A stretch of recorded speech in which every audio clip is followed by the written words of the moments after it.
প্রথম ম্যাচে হারার পর এবার আরও বেশি শক্তিশালী একাদশ নিয়ে অস্ট্রেলিয়ার বিপক্ষে মাঠে নামতে প্রস্তুত বাংলাদেশ। ওপেনিংয়ে তানজিদ তামিম এবং সাইফ হাসান থাকলেও পরিবর্তন আসতে পারে ৩ নম্বর পজিশনে। ফেরানো হতে পারে স্পিডস্টার নাহিদ রানাকে।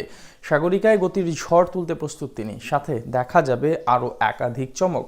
সব মিলিয়ে অস্ট্রেলিয়ার বিপক্ষে কেমন হতে পারে বাংলাদেশের আগামী ম্যাচের একাদশ, সেটাই জানবো রিপোর্ট। ওয়ানডে সিরিজের দাপুটে জয়ের পর এবার টি-20 ফরম্যাটে এসেই খেই হারিয়ে ফেলেছে বাংলাদেশ ক্রিকেট দল। চট্টগ্রামে সিরিজের প্রথম ম্যাচে ব্যাটারদের পারফরমেন্স ছিল একেবারে যাচ্ছে তাই, কেউই তেমন ভাবে দায়িত্ব নিতে পারেননি। তাই সিরিজ রক্ষার মিশনে এবার বড় পরিবর্তন নিয়ে মাঠে নামতে প্রস্তুত টিম টাইগার্স। দ্বিতীয় টি-20তে এবার একাধিক ক্রিকেটার অদল বদল করতে পারে টিম ম্যানেজমেন্ট। সাগরিকায় সিরিজের প্রথম ম্যাচে ইনজুরির সমস্যার কারণে একাধিক মূল ক্রিকেটারকে দেখা যায়নি একাদশে।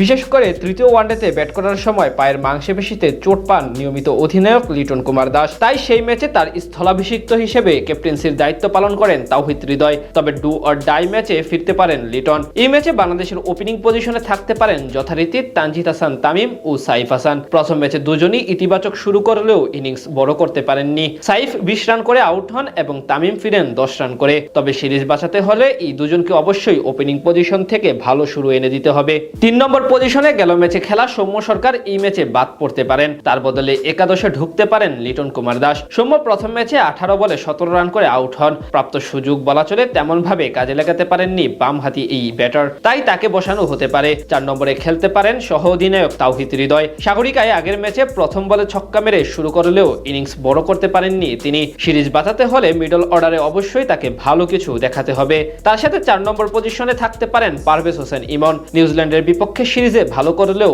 অস্ট্রেলিয়ার বিপক্ষে তেমন ভাবে নিজেকে প্রমাণ করতে পারেননি ইমন। তাই এই ম্যাচে ইমনের উপর বাড়তি দায়িত্ব থাকবে। তার সাথে ফিনিশার হিসেবে টিকে যেতে পারেন শামীম হোসেন পাটোয়ারি।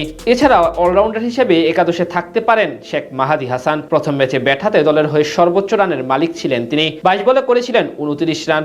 এছাড়া বল হাতে নিয়েছিলেন 1 উইকেট। তার সাথে জুটি বাঁধতে পারেন লেগ স্পিনার রিশাদ হোসেন। এদিকে নিজের অভিষেক ম্যাচে জোড়া উইকেট পেলেও বাদ পড়তে পারেন আব্দুল গাফফার সাকলাইন। তার বদলে একাদশে ফেরানো হতে পারে স্পিডস্টার নাহিদ রানাকে। ক্যারিয়ারে একটি মাত্র আন্তর্জাতিক টি-20 ম্যাচ খেলা রানাকে অস্ট্রেলিয়ার বিপক্ষে দীর্ঘদিন পর ফেরানো হয়েছে এই ফরম্যাটে। তবে প্রথম ম্যাচে সুযোগ হয়নি তার। এবার সিরিজ রক্ষার মিশনে ব্যবহার করা হতে পারে রানাকে। তার সাথে পেস বোলার হিসেবে বাকি দুজন অর্থাৎ মুস্তাফিজুর রহমান ও শরীফুল ইসলাম বহাল থাকতে পারেন। প্রথম ম্যাচে ছোট পুঁজি ডিফেন্স করতে নেমে দুজনই দুর্দান্ত বোলিং করেছিলেন। সব মিলিয়ে বলা চলে অস্ট্রেলিয়ার বিপক্ষে সিরিজ রক্ষার মিশনে এবার নিজেদের স্কোয়াডের সব সেরা প্লেয়ারদের নিয়ে মাঠে নামতে প্রস্তুত বাংলাদেশ ক্রিকেট দল। চট্টগ্রামে সিরিজের প্রথম ম্যাচে ব্যাটারদের পারফরমেন্স ছিল একেবারে যাচ্ছে তাই, কেউই তেমন ভাবে দায়িত্ব নিতে পারেননি। তাই সিরিজ রক্ষার মিশনে এবার বড় পরিবর্তন নিয়ে মাঠে নামতে প্রস্তুত টিম টাইগার্স।